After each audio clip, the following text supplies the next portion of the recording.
Hi everyone, it's October 13th, so let's see what's going on on October 13th.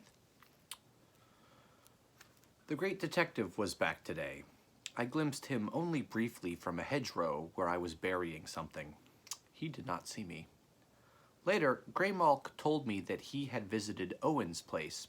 Owen and Cheater were out, and he had looked about some, discovering the wicker baskets.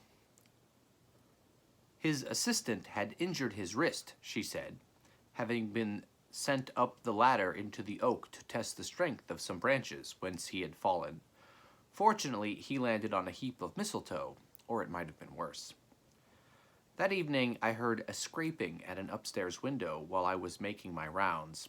I went to it and peered out. At first I saw nothing, then I realized that a small form was darting back and forth. "Snuff! Let me in! Help!" it cried.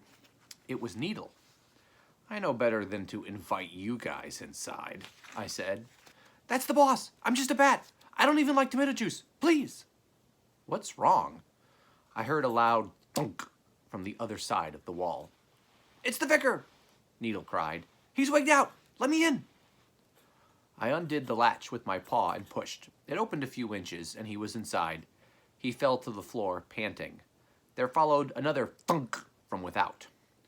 "I won't forget this, Snuff," he said. "Give me a minute." I gave him 2, then he stirred. "Got any bugs about?" he asked. "I've got this fast metabolism, and I've been getting a lot of exercise." "It'll take a lot of effort for me to catch them," I said. "They're pretty fast. How about some fruit?" "Fruit is good too."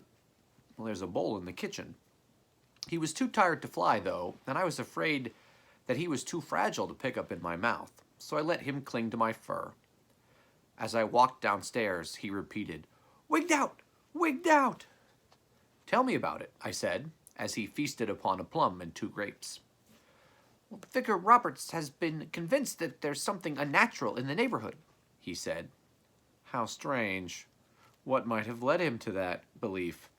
"Well, the bodies with no blood left in them, and the people with anemia, all who seem to have vivid dreams involving bats. Things like that." I'd seen Vicar Roberts many times on my rambles, a fat little man, dun-drearied and wearing old-fashioned, square-lensed, gold-framed spectacles. I'd been told that he often grew very red of complexion at the high points of sermons, spattering little droplets of spittle about, and that he was sometimes given to fits of twitchings followed by unconsciousness and strange transports. It is understandable in someone of a hysterical personality type," I said. "I suppose so. At any rate, he recently took to running about the parish by night, armed with a crossbow and a quiver of bolts. Flying stakes, he calls them. I hear your door. I bet that's him. Hide me." "No need," I said. "The master would not let an obvious madman armed with a dangerous weapon come in and search the house. This is a place of peace and refinement." The door was opened, and I heard them speak quietly. Then the vicar's voice was raised. Jack, being a gentleman, responded in his usual soft, courteous tone. The vicar began to shout about creatures of the night, and unholy practices, and living blasphemies, and things like that. "You gave it sanctuary," I heard him cry. "I'm coming after it." "You are not," Jack responded. "I've a moral warrant, and I bloody well am," said the vicar. Then I heard the sounds of a scuffle. "Excuse me, Needle," I said. Of course, Snuff." I ran on into the front hallway, but Jack had already closed and bolted the door. He smiled when he saw me. There came a pounding from behind him. "It's all right, Snuff," he said. "I'm not about to set the dogs on the poor fellow. Where is your friend, anyway?" I glanced toward the kitchen. Jack walked that way, preceding me by several paces. When I entered, he was already feeding a grape to Needle. "Creature of the night," he said. "Living blasphemy. Well, you're safe here.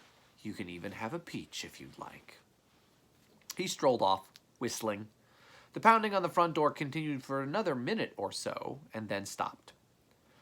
"What's to be done about that man, do you think?" Needle asked. Stay out of his way, I guess. Easy to say. He took a shot at Nightwind yesterday, and a couple at Cheater recently. Why? They're not into sanguinary stuff. No, but he also claims to have had visions concerning a society of wretched individuals and their familiars preparing for some big psychic event which will place them at odds with each other and threaten the safety of humanity. The vampire business was the first sign, as he put it, that this was true.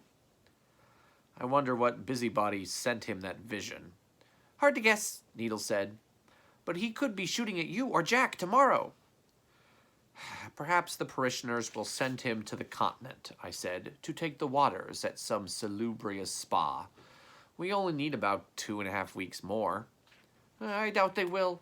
In fact, I think he's enlisted some of them in the cause of his vision. He wasn't the only one out there with a crossbow tonight. Then I think we're going to have to identify those people, find out where they live, and keep an eye open in their direction. I use echolocation myself, but I get the idea. Nightwind and Cheater obviously already know. I'll tell Greymalk if you'll tell Quicklime and Bubbo. What about that Talbot fellow? So far as I can tell, Larry Talbot doesn't have a non-vegetable companion. He can take care of himself, I think. All right. And we should all agree to spread the word on who they are and where they live. It won't matter to someone like that what your persuasion is. I agree with you on this. Later, I checked around outside, and there were no crossbow persons in the vicinity. So I opened the window again and let Needle out. The vicar's quarrels stuck in the siding over our heads. There's a picture of the vicar ranting at Jack. That's all for October 13th.